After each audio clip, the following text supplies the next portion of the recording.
Rhod vlog. Rhod vlog. One night in Bangkok and the world sure oyster. Right then, we are off to Chatuchak Market to buy some tat and get the souvenir shopping out of the way. There's Stuart, and then token sensible on James. We're out bright and early, only 9:30 on a Sunday morning, we're already out and about. It's the earliest I've ever been up on a Sunday, but this is mostly because of the jet lag. Woke me up at 4 in the morning. I'm very confused. I feel kind of like one of the more bumbling incarnations of Doctor Who, where he's not in control of the TARDIS and just like randomly pops up in time zones and has no control over anything.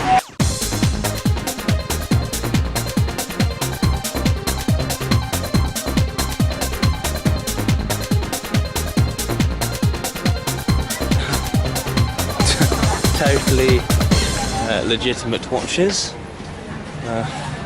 genuine articles, no counterfeiting of any sort ever takes place here. Counterfeit melon over there. Great name for a band, that, Counterfeit Melon. James is negotiating a pair of budgie smugglers.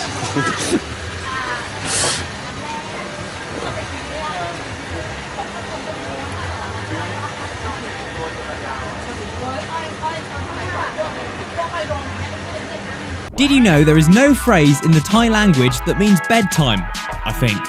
Which means the nightlife in Bangkok is amazing. Here we are, world famous Khaosan Road. Here we go, this is where all the backpackers go to behave very responsibly and give a good impression of the British. This place is the reason the British are so well loved all across the world.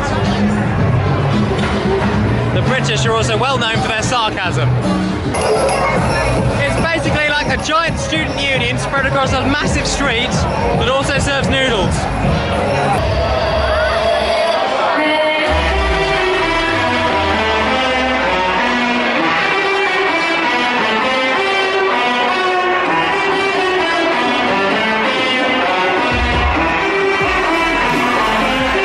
The next morning, once we'd recovered, we headed off on a bus that definitely wasn't designed for tall people. We were on our way to a beautiful park, 2 hours out from the city. Right, we're on a bus, and there's me, hello, there's Stuart, and there's James at the back being sensible. And we're on, where are we going, Stuart? Phutthamonthon. Which is a beautiful park, apparently. Buddhist park. A Buddhist park, that should be very nice. I've had a traumatic morning, so I've cut myself shaving. It looked like someone had been murdered. It was awful. It looked like I'd been on a dinner date with Jack the Ripper. Again, it was terrible. And I woke up in the wrong room in the apartment. Very confusing. Yeah, we're on a bus at the moment. Can't really see much of them. These buses are amazing. They look like they're very, very old, left over in the war, but they've all got aircon and they're very comfy and very fast and very cheap.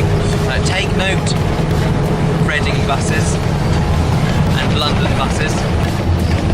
So yeah, I think we're going to see some nice sights today, and then begins the planning meeting. You know what? We haven't got any internet in Stuart's flat, so we're going to find a bar with Wi-Fi. I've had no internet for the past week.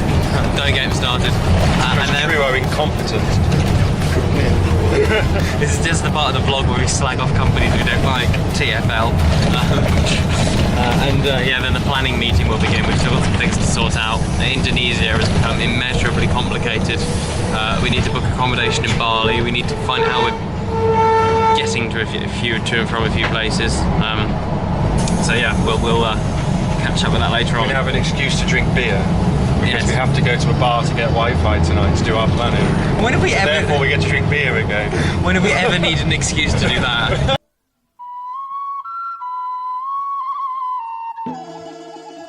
One of the best things to do in the park is go tracking the large monitor lizards that live amongst the bamboo trees.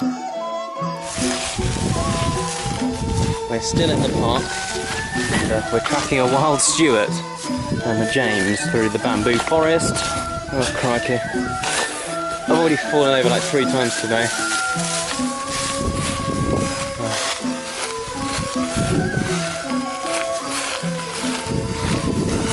Well, we'll never find monitor lizards. Oh, whoops. There it is.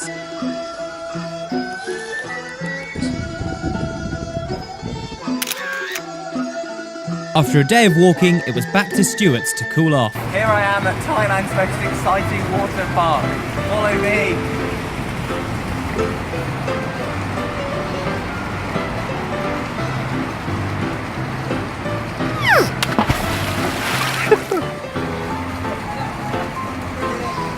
It was then back into the city for food and to plan the next phase of our journey, Indonesia. I saw monitor lizards today, which were great. They were monitoring things.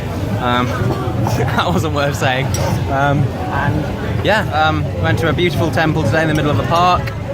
Walked a lot. I think we walked about 15 kilometres according to Stuart's pedometer, which was brilliant. And what else do we do? We're going to go to a quieter bar to have a planning meeting, which will just degenerate into drinking, I'm sure.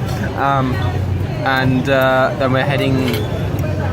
Oh, tomorrow we're going to Indonesia. Yeah. Bloody hell. Yeah, we're getting a flight of 4 and 7 in the morning. Very early to Indonesia.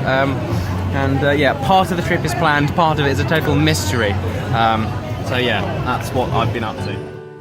ให้เธอจูบและยิ้มให้กับฉันช่วยบอกว่าเธอจะรอฉันอยู่คอยกอด The journey continues. We're in Kuala Lumpur Airport in Malaysia. James is behind me. He's looking like a century, literally watching my back, now pointing at things. Stuart's there. I'm in a terrible mood. I've left my Indonesian money in Stuart's apartment, so this is already a disaster. I'm penniless in a foreign country. Where's he going? I guess I'll mind the bags then. Oh, they've gone to check when the connecting flight is. Basically, we're en route to Surabaya in Indonesia. Very depressing. I knew I'd screw something up. I mean, but as far as I'm trying to make myself feel better. It would have been worse if I'd forgotten the passport, and that would have ruined things for the other guys, and we would have missed our flight. I'm not sure if their travel insurance would have covered it. Blah blah blah blah blah. Anyway, moaning over. James has returned. We're having a cultural experience. Stuart, how is your Malaysian food? Very good. I mean, apparently Stuart reckons this is all part of experiencing life as a traveller in this multicultural world, is going to Burger King.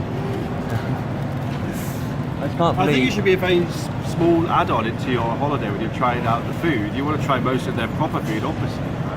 I feel that trying the local McDonald's or Burger King, it's important to do. You can't say you've truly experienced the real spirit and essence and culture of a place until you've had a McDonald's. Most of the time you eat their proper food, but it's important at some point to do this, I think. Well, I can't believe we've gone this many thousands of miles. I found something that I could have got in Reading. You could have got this burger in Reading. That's very true, actually. Maybe Stuart's right. Rhod Vlog. Next time on the Rhod Vlog. Right, it's currently 2 o'clock in the morning. Where are we? Bangi Wangi. And we've just had a harrowing evening. I'm still very confused of what might have happened. Thanks for watching. If you enjoyed the Rhod Vlog, please subscribe by clicking the link at the bottom of your screen. If you didn't enjoy it, then obviously don't bother, because, why should you torture yourself?